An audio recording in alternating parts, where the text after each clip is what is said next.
Selamat sore, apa kabar kakak semua? Baik. Nah, di podcast kita kali ini kita kedatangan tamu nih. Boleh perkenalkan diri kak? Baik, untuk kakak, nama kakak Eva Metalia, kakak di OSIS sebagai kepala seksi bidang 5. Nama kakak Natalia Puja, biasa kakak sebagai sekretaris dan saat ini kakak di kelas 12. Terima kasih kak sudah datang di podcast 109. Nah, keseruan kita di podcast ini kita akan bertanya-tanya seputar tentang organisasi sekolah.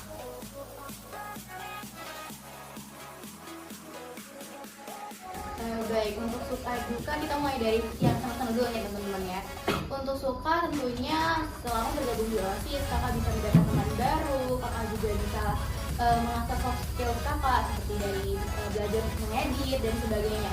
Dan dari OSIS juga kakak bisa menambah relasi dari teman-teman di luar sekolah, dan juga kakak juga bisa belajar public speaking melalui OSIS. Dan untuk dukanya mungkin ada beberapa saat di mana agak susah mengatur waktu nih teman-teman antara pelajaran sekolah dan OSIS nih.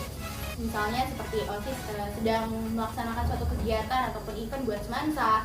Namun yakin dan percaya bahwa hal tersebut bisa diatasi jika kalian sudah terbiasa untuk mengatur waktu dan sebagainya. Capek. Tapi senang. Suka dan duka. Kita beralih ke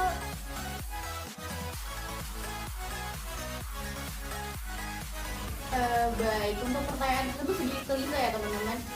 Mungkin memang di saat kalian sudah mengorbankan diri untuk menjadi anggota OSIS, memang ada yang harus kalian korbankan, mungkin seperti waktu tidur. Di sini biasanya jika pulang sekolah seperti kayak gini, sore-sore kalau akan mengerjakan tugas-tugas OSIS. Seperti saat ini kita sedang mempersiapkan acara HUT Semansa yang ke-64, dan setelah dari mengerjakan tugas-tugas OSIS, malamnya mungkin kakak akan les, dan setelah itu baru akan mengerjakan tugas-tugas dan belajar apabila jika besok ada ulangan harian dan sebagainya. wah, padat juga ya kak ternyata jadi OSIS. Tapi keren loh kak, saya apresiasi. Terima kasih. Lanjut ke pertanyaan berikutnya.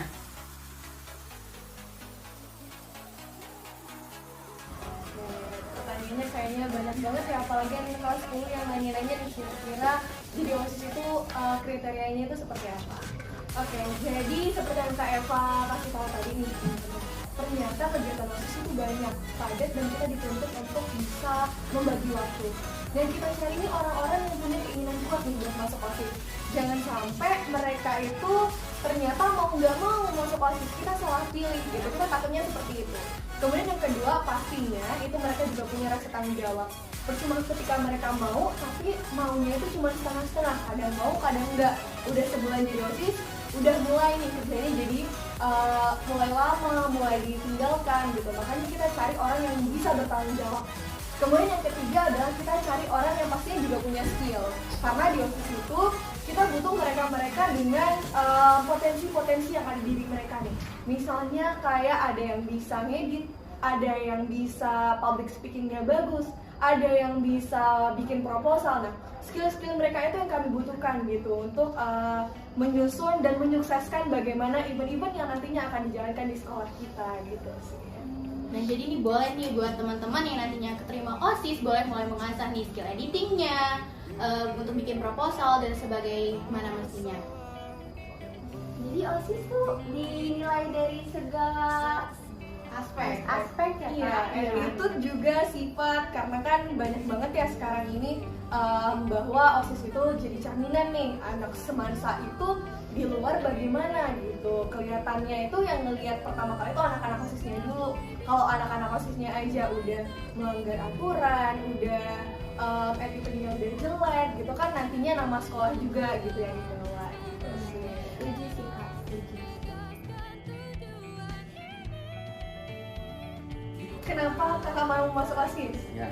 Oke, jadi yang pertama itu karena kakak merasa dari OSIS ini kakak bisa mengeksplor diri. Gimana caranya kakak nih yang biasanya dulu mungkin cuman gitu-gitu aja kegiatannya, itu kayaknya kalau masuk OSIS bisa ini nih, punya pengalaman baru, punya experience baru, gimana cara ngadepin orang gitu kan. Kan gini ya, kita kita itu dulunya mungkin pergaulannya itu cuma itu aja. Kita cari teman-teman yang masuk zona nyaman kita aja, cari teman yang cocok sama kita. Gimana padahal sebetulnya manusia itu nggak bisa kayak gitu. Kita kadang butuh orang lain selain orang yang bisa bikin kita nyaman untuk agar kita tuh bisa berkembang juga dan agar kita tuh bisa membiasakan diri gitu dengan keadaan-keadaan tertentu gitu kan. Makanya nih kayaknya lewat OSIS kakak bisa dapet nih pengalaman itu. Akhirnya kakak milih juga buat masuk OSIS. Kemudian kakak juga ngeliat ternyata banyak banget teman-teman kakak yang lain tertarik nih masuk OSIS. Kayaknya seasik itu loh masuk OSIS. Ternyata emang asik, cuman agak capek ya kayaknya. Kalau Tapi kalian kebayang sih sama serunya OSIS itu, dimana kalian bisa, kalau kalian capek, kalian tinggal kumpul bareng teman-teman OSIS, pasti capek itu akan hilang dari sendirinya. Nah, jadi buat teman-teman semua nih kelas 10 yang kemarin-kemarin nih gak daftar OSIS, sekarang nyesel nggak nih setelah dengar motivasi dari Kak Dilan? Aduh, pasti merasa terlewatkan ya kak dengan yang kesempatan yang ada. kemarin gitu aja sih kalau dari kita.